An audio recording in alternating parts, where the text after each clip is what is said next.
In the fall of 2012, the popularity of Ultimate Frisbee had been on the rise in many parts of the country, and Lake Brantley High School is no exception with its Ultimate Frisbee organization.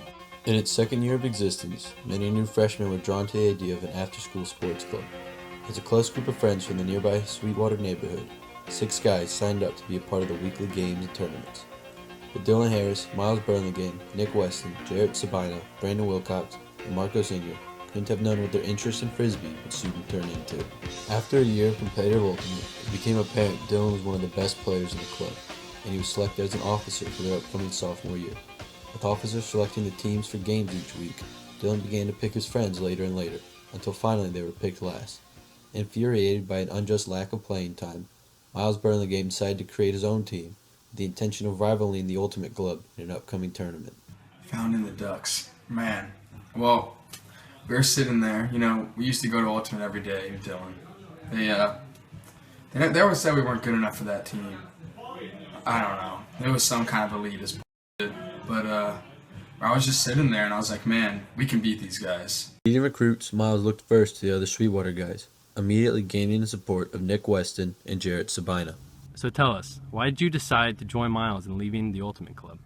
Well, he makes sweet, tender love to me, so it was only natural.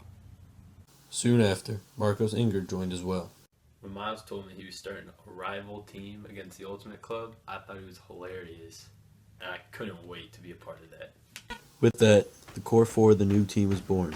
Inspired by the fast-paced, high-scoring, and explosive offense of the University of Oregon football team, Miles dubbed the new team the Ducks. The first tournament of the year was to be held at the end of October, just weeks after the Ducks started to form. Needing 3 more players, the Ducks looked to the Ultimate Team for more converts. There they found 2 well-rounded defenders with Jet Lazarus and Ryan Vincent. Needed 1 more player, the Ducks looked towards good friend and neighbor Brett Bearden. I was at home, I was bored, I was like, why not? Still undecided about joining his friends in their new conquest, or remaining faithful to Dylan and the Ultimate Club, Brandon Wilcox was hesitant to become a part of the recently created Ducks team. After persuasion, Brandon Wilcox was convinced to take on a coaching role for the Ducks, where he found his true calling. I was a little hesitant at first. It's really hard to branch out from what you know, shake it up, go something new. They weren't really proven yet, but after a little convincing from Miles, I knew that the Ducks were where I needed to be. After both the Ducks and the Ultimate Club team went undefeated in the 3-game round robin, the 2 rivals were placed at opposite ends of the bracket, poised to meet in the championship. And they did just that, steamrolling through opponents until their finals matchup. The Ducks went into the titles match with their heads held high. But Dylan's team was prepared, put up the first 3 points in a row before finally defeating the Ducks 6-2. So, in our very first Ultimate tournament, the Ducks just completely brought innovative ideas to the pitch. Matching shirts, jerseys that really bonded our team together. And we ended up soaring past the French club in the semifinals until we proceeded to lose to Dylan's team in the championship game. But we were really proud of ourselves for dominating the tournament up to this point. And losing to Dylan was very depressing, but we knew we could bounce back and fly higher together. More determined than ever before, the Ducks began to spread their wings and their sporting interests. The Ducks increased in size and popularity as they began to enter tournaments outside of Ultimate Frisbee. They played ping pong, they played bubble soccer, they played dodgeball, but with each tournament brought another disappointing loss, all too often near the finals. By the second Ultimate tournament of their sophomore year, the Ducks had doubled in teammates and had grown a reputation for their varied sporting involvement. Now with twice as much talent, the Ducks marched onto the field ready for revenge. But their dreams of winning were once again cut short by the Ultimate Club team, led by Dylan Harris, and the Ducks took home 3rd place. The start of junior year marked a pivotal point in the Ducks' history as they transitioned from a coalition of friends to an organized student club at Lake Brantley High School. The Ducks Athletic Community, as it was officially named, became the new face of high school sports. Using school club night as their main advertising platform, the Ducks erupted in popularity, with the revolutionary poster board and their personable recruiting techniques. The Ducks athletic community embraced any and all athletes for any and all sports, creating a home for the student wishing to learn a new sport or find others to play the game with. The inclusivity of the student organization inspired the club motto, "Birds of a feather, ball together." So junior year, we decided to become a club, and we go to the club night at the high school, and we make this poster with jokes and memes all over it. We have over 70 people sign up to be a part of the Ducks. It wasn't until the founders of the club reached their senior year of high school that the Ducks reached their full glory. In February of 2015, Miles Burlingame gave a suggestion to the club members that changed the very workings of the Ducks athletic community. They were going to form a basketball team for the spring season of the ABL, the most grueling basketball league in the greater Orlando area. Already having the perfect coach with Brandon Wilcox, selecting a team seemed to be an easy task. All they needed was a point guard. Coming off the varsity basketball team, Malik McCreary was the perfect fit as the team's ringer, and the Ducks became a squad of 8 players of supreme athleticism and agility. The team consisted of Miles Antoine Burlingame, Malik Rose McCreary, Nick the Taser Weston, Andy Vandy Vandendrishi, Nick Waterboy De La Osa, Marcos Wumbo-Inger, Jarrett J. Spot Sabino, and Dalton D. Buckets Millard. They were led by the Honorable Brandon Wilcox. The head coach was assisted by ABL veteran coach Colin Russell and accompanied by statistician Alex Martinez. With the transition into the new sport, the Ducks took on a new rival. The Toon Squad, an Altamont Basketball League regular, had previously been coached by Colin Russell and centered around big man Andrew Vandendrishi, and the team was not happy to see them leave. As the Ducks' ABL career began to take flight, the city of Altamont held its breath in anticipation over the development of this new rivalry. So why did you leave the Toon Squad in the first place? That's an amazing question. You know, we had a lot of success there, but you know, the front office, I wanted to bring some people in. They didn't like it. You know, I felt more like a Jeff Fisher type of guy. A lot of performance, but just they didn't like me. You know, I couldn't do it. So I parted ways. I took Andrew with me. Andrew, he was a big part of the success we had at the Ducks, and you know, I'm proud to say that he was a big stepping stone in our success. How did you feel about Colin Russell leaving the Toon Squad? I was fine with it. He sometimes would come to the games drunk, so I was fine with getting that type of negativity off the team, and we hired a better coach in Justin Perry. The Ducks started off strong, beating the Florida Ballers by over 25 points. The Ducks became the team to beat after opening night. McCreary and Weston led the team with a combined 42 points and 23 rebounds, becoming the first duo in ABL history to each have a double-double in the same game. As if breaking records on opening night wasn't enough to warrant the city's attention, the Ducks put up the season-opening 69 points in style by celebrating threes with finger guns, shooting from a yard behind the three-point line, and Granny shooting free throws. But that was all just while the clock was running. Although the Ducks put on a spectacle during the game, it was halftime when they really won the crowd over. Each night, the team put on a different show for their audience, and that opening night, it was yoga night. Led by founder Miles Burlingame, the Ducks went through their routine of stretches and yoga mats, and relaxed before the second half, inviting their fans to join them on the court. With all the new buzz around their debut performance, the Ducks had high expectations heading into Game 2. After 20 minutes of play, the Ducks were up 5 points, with the crowd on the edge of their seats. To get things fired up at halftime, McMillan-Ehinger led a magic act, with help from Jarrett Sabino and a few fan volunteers. Pumped and ready for the second half, the Ducks nearly shut out Best Sports Club, allowing only 6 points and winning by a margin of 27. All 8 players scored from beyond the arc that night, true to their motto that birds of a feather fall together. Once again leading the team was Nick Taser Weston and Malik Rose McCreary, finding the others for over a dozen combined assists while still racking up nearly 50 points. As the Ducks began their ascension to glory, it was clear to see that Nick and Malik were becoming the heartthrobs of the city of Orlando. Their names were in every tweet, their jerseys were in every store, and their faces were all over O-Town. Although some great athletes let the hype around their name distract them from the game, Malik and Nick proved to be dedicated to putting in 110% for the Ducks. There's no I in team, there's an us in Ducks. No duck flies alone, because birds of a feather ball together. And that's really what described our community. Nobody wanted to receive more attention than the other. We all wanted to be a team players, and we all wanted to have success as a flock of birds. More original than any basketball team to ever grace the 407, the Duck Dynasty was being built upon a new form of swagger. The players weren't just a show during the game, they put on a show during the game. Eccentric celebrations and unbelievable shot selection made the basketball games a form of entertainment, but the performance never stopped there. The Ducks put on a show at halftime for each game of the season that drew more and more people to their games. They were yoga instructors, they were magicians, they were comedians. They were the Ducks. The Dolphins in the 2000s, the Heat in 2013, the Ducks in 2015. Greatness. With the third game of the season quickly approaching, the people of Altamont couldn't wait to see what the Ducks had in store for them. But with Malik, Andy, and Dalton unable to attend the third game, the Ducks were forced to play with only 5 people.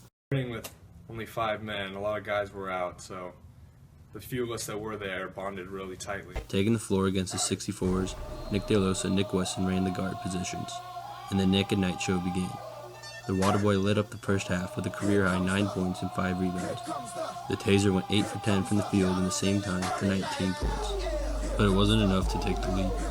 The Ducks trailed by 8 points at half and were desperate for a comeback. Getting the crowd riled up would certainly be an advantage for the hometown favorites, and their halftime reputation couldn't be disgraced. McMillan-Ehinger took charge of the halftime performance and passed out square paper to the team, the coaches, and the crowd, and led them in step-by-step origami folds until everyone revealed their final product of a duck. So after a origami lesson from McMillan-Ehinger at halftime, we came in prepared for the second half, and we lit it up. It was a great game, great finish, and it took everything we had out of the few guys we had, but with the swing of momentum, the Ducks hit the ground running in the second half, and they never looked back. Handing the 64 as the first loss of the season. Elsewhere in the ABL, the Toon Squad have begun their season 3-0 as well, with their bye week coming during week 4. This gave them an extra week to prepare for the onslaught of the Ducks come week 5. As the Ducks themselves prepared for their Toon Squad rivalry game, they didn't have the luxury of the extra time off. Instead, they were to play the Patriots, a team of athletes who played hard street ball and didn't shy away from contact. There was no question week 4 would be a bloodbath. Unfortunately for the Ducks, Andrew Van Andrieschi and Dalton Millard will once again have their absence felt as they played volleyball for Lake Brantley High School. The Ducks opened the game up with a quick backdoor cut for 2, followed by a rebound and a 3-pointer to light up the scoreboard. But 5-0 would be the last time the Ducks held the lead for the remainder of the game. The Patriots struck back with 2 fast break layups and a 3 in transition. They played fast-paced with a rotation of 10 players against the Ducks' 6. With 4 minutes remaining in the first half, Andy Vandy and D. Buckus Millard showed up to the game, having finished their volleyball commitment early. With all 8 players available, the Ducks slowed the Patriots, but still ended the first half down by 26. To keep spirits high, Miles Burlingame led a conga line that circled the court, went out the back door, around the gymnasium, and back in the main entrance, leaving the whole team hyped and ready to make a comeback. But a comeback wasn't in the cards that night. The Ducks' defense was solid, but the Patriots still found a way to score in fast breaks and quick ball movement plays. Down by 30, it was time to run a play the Ducks hoped they'd never have to use. Yesterday, I was sitting on the bench, and I saw them call the play we called the Hail Mary. And they pass the ball on, they get it to Miles. Another 4 guys on the court just storm down the court. Miles stops at half court and pulls up a shot. It was the shot. The shot. The shot. The shot. The shot. The shot, man. It banked off the backboard and went in. The arena erupted. The Ducks cleared the bench as the whole team and coaching staff dogpiled on Miles in the middle of the court. In a game that seemed hopeless, Miles Burlingame reminded the city of Orlando what the Ducks were about. It forever became known as the shot. Game 5 for the Ducks was the most anticipated matchup of the entire season. They were finally taking on the Toon Squad. With both teams drawing fans to the arena, the bleachers were filled to the rafters with screaming fans. The starting 5 for the Ducks was a small lineup, with Malik playing point guard and Nick Delosa as shooting guard. But Jason Hughes and David Cardona were able to double-team the guards, shutting them down on the offensive end. To combat this, Coach Wilcox decided to use a larger lineup. I've been asked a lot about my play style and my specific coaching ability. Unorthodox, unprecedented, unfiltered. We were the best. I had them moving. I had us playing a false 9 offense at first, small ball. Didn't go so well. So what did I do? Greatest coach in the ABL. That's one of my boys Right out here. there. He knows what's up. So when a false 9 wasn't working, we moved to the bigger guys. We put Jarrett in low. We had Andy Vandy out there. Unstoppable. I got a lot of flack for what I did, but when it worked, it worked. The Ducks were ready for the second half. The Toon Squad started shooting lights out from beyond the arc, hitting several threes in a row to take a 1-point advantage. Jarrett Sabina began to make his presence felt down low, getting easy buckets in the paint. As the game began to wind down, it was still neck and neck. With the running clock and no timeouts remaining, there was little the Ducks could do to draw up a plan. With 6 seconds left and counting, McMillan-Ehinger inbounded the ball. He intended to pass it to midcourt, but Nick Weston had broken free of his double coverage. But he threw it what seemed a mile too high, and the basketball bounced off the ceiling rafter, taking away any chance the Ducks had at a final shot. I let them down. And if there was an inbound play you could have back, it'd be that one. That first Toon Squad game, man, that ref had it out for us. I remember about 6 minutes left. I fouled out. 3 of those fouls are weak. Don't even ask me about it. And then I got ejected from the sideline after lying on the ground and pointing at where a ball was out. I tell you what. That ball was f***ing out. Following the tough loss of the Toon Squad, it seemed as though the Ducks fell apart. The following game, the Ducks lost by 10, followed by a loss by 5 in the second matchup of the season against the best sports club. With one game left before playoffs, the Ducks were teetering below 500. Hoping the Duck Dynasty wasn't at the end of its lifespan, citizens of Altamont flocked to their last home game for senior night. Fans flooded the gym with purple in honor of the most beloved sports team of all time. With the added support, the Ducks returned to their original habits of dominating the game. Andy Vandy had a season-high 13 points. The dynamic duo of Nick the Taser Weston and Leek Rose still put up nearly 35 points. But the man who truly brought the Ducks back to life was assistant coach Colin Russell. Known as Smoochie and the Russ Man around the league, Colin had made a tremendous impact on the ABL over his long career. But the Russ Man soon redefined the way he would be forever perceived by the greater area of Orlando. Down a man with the absence of Dalton Millard, the Ducks were lacking energy off the bench. In case of such an emergency, the Ducks had listed Colin as a player coach, but left it unannounced to the rest of the league. Colin Russell checked in for Nick the Waterboy De La Osa during an inbound play, caught the ball deep in the backcourt coming off a screen, and drained a contested three that made the gym light up. The momentum carried the Ducks through the remainder of the game, and they won sure-handedly by 10 points. So how did you feel when you checked in for Nick and you made that three on the last game of the season? Oh man, that game was amazing. You know, the energy, it was crazy. It was senior night, and you know, I'd never played actually in the game. I was always a coach, you know, with Toon Squad and then with the Ducks. You know, a lot of great teams, but you know, I never actually played. So regardless of whether they let me or not, I was scoring in that game. And I tell you what, I came off of that screen, I felt like I had 3 legs. I shot that and just, you know, drained it. Blew a kiss to my girl in the stands, and, you know, I subbed out for all of its glory. Epic. Epic. After 8 games of regular season play, the Ducks had earned their way to the 5th place seed in the playoffs, with their opponent coming in at 6-2. In an unimaginable matchup, the Ducks were pitted against their arch rivals, the Toon Squad. This was a chance the whole team had waited for to exact their revenge. I know you wanted to be a player, but with the torn ACL and all, I mean, how did that affect that? Are you serious right now? You're going to tell me? I told you not to do this. The week before their playoff debut, the hype around the Ducks was at an all-time high. Both teams called for all fans to come out and show their support, but the purple of the Ducks still remained the dominant color of the Blue Jay as ticket holders piled in. Basically, Toon Squad is just a joke of an athletic community, and Zach D'Alfonso was voted most likely to suck eggs. Unfortunately for the Ducks, point guard Malik McCreary was out of town, and center Miles Burlingame was in California participating in the International Science Fair. Down 2 men, the Ducks played a slow-paced game and forced the Toon Squad to take contested shots. At the end of the first half, Nick Weston had led the Ducks to a 1-point lead. They worked the ball inside to Jarrett Sabina while making use of the 3-point shooting provided by Nick De La Osa. As the final minutes approached, the Ducks held a 6-point advantage, but the Toon Squad were closing the gap. A couple of quick forced turnovers let them tie the game up with just 20 seconds left, sending the game to overtime. Overtime proved to be an equally challenging 5 minutes of play. As it wound down, the Ducks fell behind by 4. Nick Weston appeared to be the savior for the Ducks, though, draining the 3-pointer, then stealing the ball in the very next possession. Weston got hit going for the quick layup and was sent to the line for 2. He made the first, then the second. The Taser had taken a lead with only a few seconds left on the game clock. Coach Ziggy Smalls of the Toon Squad called a timeout.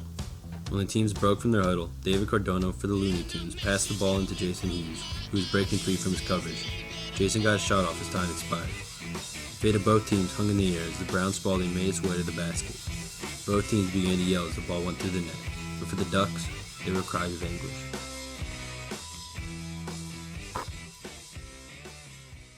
With that one shot, the Ducks' ABL career was brought to an end, and the Toon Squad went on to win the championship. The circumstances that led to the early exit of the playoffs left the Ducks athletic community with so many questions. What if Miles and Malik had been at their playoff game? If they had beaten the Toon Squad, would they have become the ABL champions? What if Nick had made the second half buzzer beater? What if they held one more practice or had drawn up one more play? But even with all these unanswered questions, the true question was what was to become of the Ducks. With graduation a couple weeks away, all of the founding members would be dispersing to various universities. Ultimately, the Ducks athletic community faded into history, and the school club became dormant. The city that had cheered together for every victory mourned together their loss. What looked to be a promising revival of Orlando sports was soon forgotten. The Ducks have never since returned to their former glory, and the City Beautiful will never again be the same as it was when it was known as the City Purple. And as for the Ducks,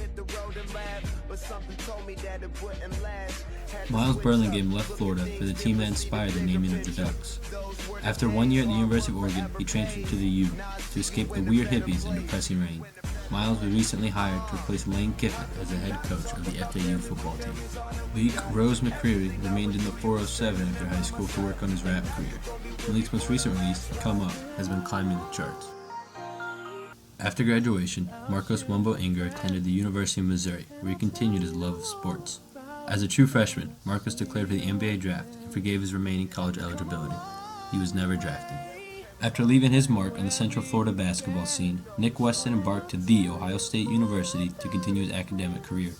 Now a redshirt freshman, he has his eyes set on leading Ohio State back to the Final Four under Thad Matta and cutting down the nets before moving on to the next level. He loves peanut butter, doing laundry, and Josh's lips. Dalton D. Buckets Millard enjoyed a year of college at UCF before leaving school to pursue his dreams of running the concession stand at Wekiwa Springs State Park. He is still very much committed to sports and hopes to make the varsity golf team at Lake Brantley High School next season. Andy Vandy went on to the University of Florida, where he walked on to the football team in the fall of 2015 as a kicker. Andy retired from football after a career-ending paper cut to the left index finger. Nick De La Osa also attended UF after high school and became the star of the club's swim team. Nick can be found spending his Friday nights trading for lava lamps at local RV parks.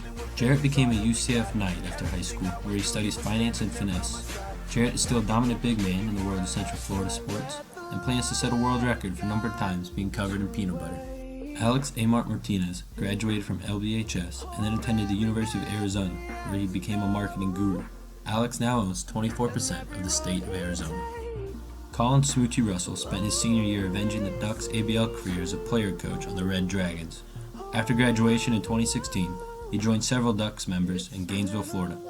Colin was recently inducted into the ABL Hall of Fame alongside Central Florida basketball icons John Mooney and Will Sutton. Brandon went on to college at the University of Central Florida, where he gets his charge on with fellow Ducks member Jarrett Sabina. Brandon continued his coaching career and has coached dozens of IM League teams for the Knights, many of which consist of former Ducks athletes and Toon Squad coach Ziggy Smalls Delfonso.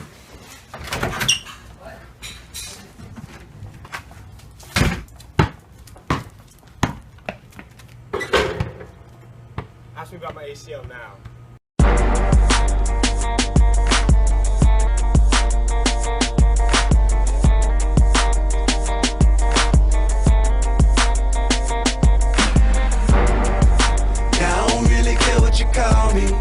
Just as long as you don't call me bro. I bet they knew as soon as they saw me. Good night is over with, that's all she wrote. Streets like cold Chicago. Ain't nothing new, I've seen it all before. But still I fall like no tomorrow. Good night is over with, that's all she wrote. All she wrote, all she wrote. I said it's over with, that's all she wrote. All she wrote, all she wrote. Yeah. Good night is over with, that's all she wrote.